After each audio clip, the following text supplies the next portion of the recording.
इस कहानी की शुरुआत में हमें जंगलों के बीचों बीच एक गांव को दिखाया जाता है, जहां सावा की मां सावा को एक कहानी सुनाती है कि काफी समय पहले भेड़ियों का एक ग्रुप इस गांव की हिफाजत करता था। उन भेड़ियों को इंसान अच्छे लगते थे, इसी वजह से वो इस गांव की हिफाजत किया करते थे।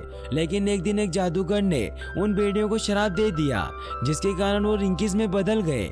रिंकीस असल में इंसानों की तरह ही होते हैं, लेकिन वो इंसानों को अपना दुश्मन मानते हैं और जब तक एक योद्धा आकर उन्हें शराब से मुक्ति नहीं दिलाएगा तब तक वो ऐसे ही भटकते रहेंगे।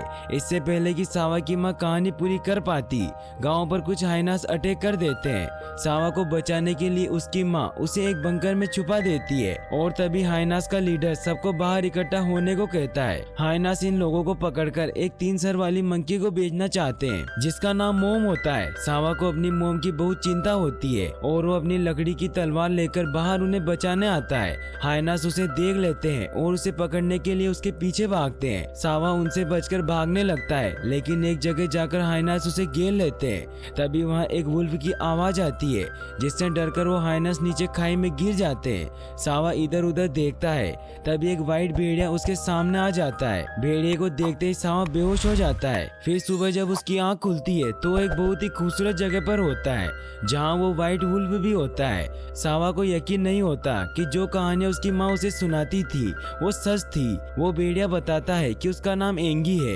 वो सावा से पूछता है कि तुम यहाँ जंगलों में अकेले क्या कर रहे थे, तो सावा उसे सब बता देता है कि गांव वालों को हाइनास ने कैद कर लिया है। फिर सावा एंगी से पूछता है कि अब तुम भेड़िया हमारे गांव की हिफाजत क्यों नहीं करते, तो एंगी बताता है कि अब वो अकेला बचा है, लेकिन वो उसे कहता है कि मैं तुम्हारी मदद कर सकता हूँ, क्योंकि मैं यहाँ से बहुत दूर उस पहाड़ पर जा रहा हूँ जहाँ एक जादूगर रहता है।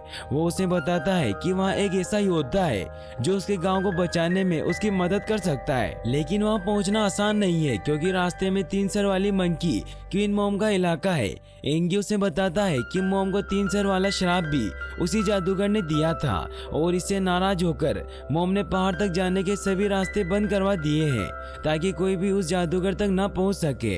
थोड़ा आगे जाने पर उन्हें एक छोटा पिंक क्रिएचर मिलता है जिसका नाम पफी होता है। वो बताता है कि वो एक प्रिंस है, लेकिन शराब के कारण वो ऐसा बन गया है, इसीलिए वो उनके साथ जाने की रिक्वेस्ट करता है ताकि वो अपना ये शराब तोड़ सके। तभी एंगी को चिल्लाने की आवाज आती है और वो देखते हैं कि कुछ बंदर एक आदमी को पकड़ने की कोशिश कर रहे हैं। वो लोग उस आदमी को बचाने जाते हैं। उसका नाम फेफ होता है। वो आदमी आधा इंसान और आधा जानवर होता है, जिसके कंधे पर एक मस्कीटो बैठा होता है। फेफ उनको अपनी स्टोरी बताता है कि वो एक बहादुर प्रिंस था जिससे शादी करने के लिए लड़कियां आपस में लड़ पड़ती थी और एक दिन एक डायन को फेफ से प्यार हो गया था, लेकिन फेफ ने उसका प्यार ठुकरा दिया, जिससे गुस्सा होकर उस डायन ने उसे बदसूरत बना दिया और एक मच्छर किंग को उस पर छोड़ दिया। फेफ बताता है कि यह मच्छर तब तक उसके साथ रहेगा जब तक वो दोनों किसी एक बात पर एग्री नहीं होते, लेकिन ऐसा मौका कभी नहीं आया क्योंकि उन दोनों की आपस में कभी नहीं बनती। फिर फेफ भी उनके साथ उस जादूगर के पास जाने की रिक्वेस्ट करता है। वहीं दूसरी तरफ वो मंकी जाकर सावा और एंगी के बारे में मोम को बता देते हैं, इसीलिए मोम अपने जासूस उनके पीछे भेजती है। रात को आराम करते हुए सावा नोटिस करता है कि पफी गायब है। एंगी देखता है कि वहाँ कुछ और भी पैरों के निशान है। इसका मतलब ये है कि कोई उसे पकड़कर ले गया है। फिर वो सब उसे ढूंढने निकल पड़ते हैं। फिर हमें दिखाया जाता है कि पफी को एक ट्राइब ने किडनैप कर लिया है, क्योंकि ट्राइब के लोगों को ऐसा लगता है कि पफी ही असल में उनके गॉड माका तुंगा का रूप है, जिससे अब वो पफी को अपना भगवान मानने लग जाते हैं। सावा और बाकी सब ढूंढते ढूंढते ट्राइब के इलाके में आ जाते हैं, लेकिन उन्हें ट्राइब के लोग पकड़ लेते हैं और उन्हें कबीले में लाया जाता है, जहाँ पफी माका तुंगा बनकर उन लोगों की जान बचाता है। तभी हमें दिखाया जाता है कि बंदरों के अलावा भी एक रिंकी उनका पीछा कर रहा है। कबीले में सावा और उसके दोस्त वहाँ के मुखिया शीशा और उसकी बेटी नेटी से मिलते हैं, जिन्हें खुद भी थोड़ा सा जादू आता था। शीशा एक जादुई आईने से देखकर उन्हें बताते हैं कि मोम तुम सबको मारना चाहती है ताकि तुम जादूगर तक ना पहुंच पाओ, इसीलिए अब तुम्हें सावधान रहना होगा। शीशा उन्हें ये भी बताता है कि माका तुंगा उनके भगवान है और वो कई सालों पहले कहीं खो गए थे और हमें ऐसा लगता है कि पफी माका तुंगा है, इसीलिए हम उन्हें मारकर उन्हें वापस स्वर्ग भेजना चाहते हैं। ये सुनकर सावा पफी से मिलकर उसे समझाता है, लेकिन पफी उसकी नहीं सुनता क्योंकि उसे यहाँ का गोट बनकर बहुत अच्छा लग रहा था। सावा और उसके दोस्त उसे बचाने के लिए किडनैप करके वहाँ से भागने लगते हैं। एक जगह जाकर वो देखते हैं कि शीशा की बेटी नेटी उनका पीछा कर रही है, क्योंकि उसको सावा से प्यार हो गया था, इसीलिए वो भी उसके साथ इस जर्नी में जाना चाहती है। रात को एंगी सबसे छिपकर कहीं जा रहा होता है। इससे नेटी की आंख खुल जाती है और वो उनका पीछा करती है। वो देखती है कि एंगी असल में एक रिंकी है, मतलब ऐसे शैतान जो इंसानों के दुश्मन है। मोम के जासूस मंकी भी ये देख लेते हैं और वापस जाकर उसी एंगी के बदलते हुए रूप के बारे में बताते हैं। मोम समझ जाती है कि अगर सभी रिंकीज वापस से भेड़िए बन गए तो फिर से इंसानों के रक्षक बन जाएंगे और वो अपने लिए और इंसानी गुलाम नहीं पकड़ पाएगी। वो अपने सेनापति से रिंकीज के खिलाफ युद्ध का ऐलान करने का कहती है ताकि उनकी पूरी प्रजाति को खत्म कर सके। इधर नेती सावा को एंगी की सच्चाई बताती है कि तुम्हारा दोस्त एंगी एक रिंकी है, लेकिन सावा नेती की बातों पर यकीन नहीं करता।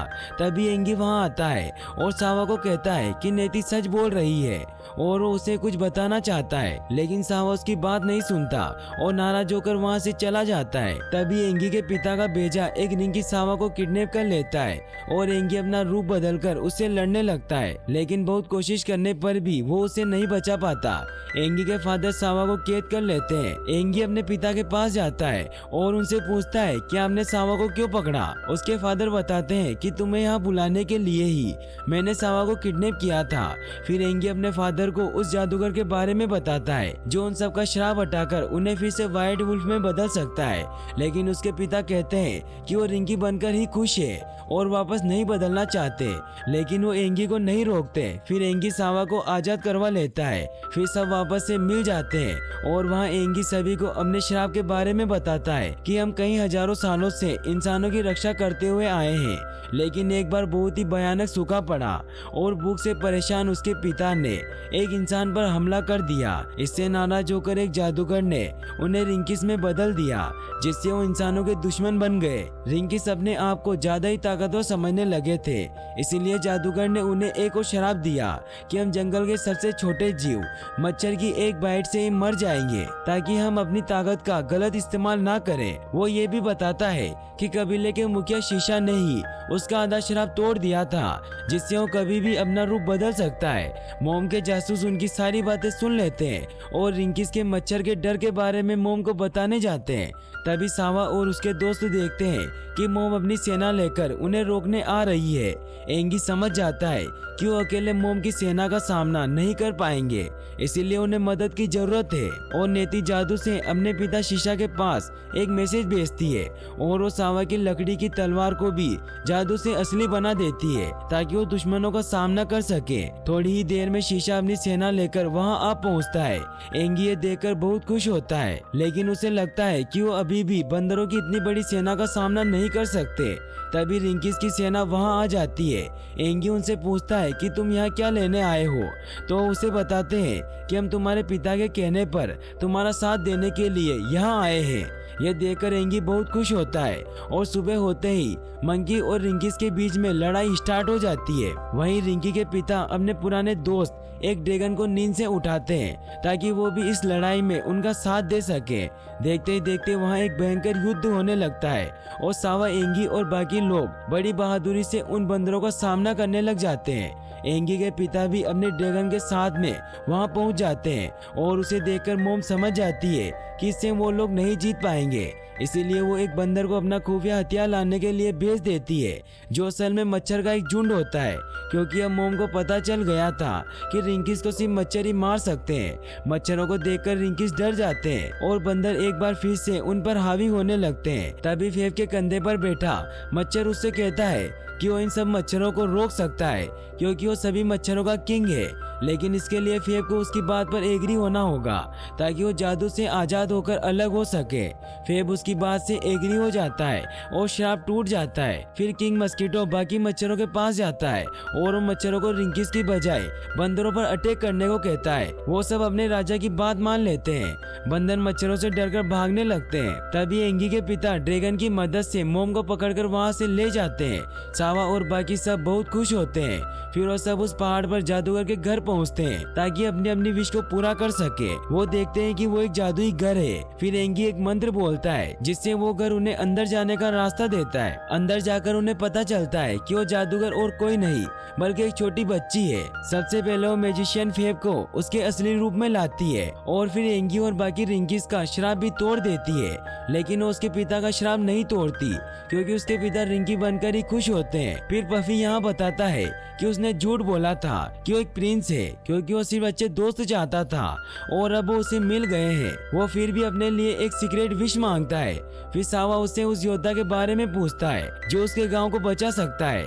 तब वो मैजिशियन उसे एक रूम में भेज देती है। सावा उस रूम में जाकर अपने आप को मिरर में देखता है जिससे उसे पता चलता है कि वो खुद ही एक योद्धा है जो अपने गांव को बचा सकता है। फिर वो सब बाहर आ जाते हैं। सब भेड़िए उनके पास आते हैं और अब एंगिस उनका लीडर बन जाता है और फिर सारे वुल्फ सावा और उसके दोस्तों को उसके गांव में पहुंचा देते हैं। सावा हाइनास के लीडर को अकेले चुनौती देता है और उसे हरा देता है, लेकिन उसे नहीं मारता।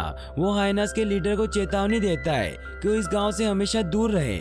फिर गांव वाले आजाद हो जाते हैं और सावा अपनी मॉम से मिलकर बहुत खुश होता है। फिर हमें दिखाया जाता है कि पफी ने एक सीक्रेट विश के तौर पर जादूगरनी से मॉम को कबीले का माकातुंगा बना दिया है और वो लोग उसे मारकर स्वर्ग भेजने जा रहे हैं। फेब को अब एक मस्कीटो किंग की जगह मंकी जैसा पार्टनर मिल गया है और वो उसे लेकर दुनिया की सैर करने निकल जाता है।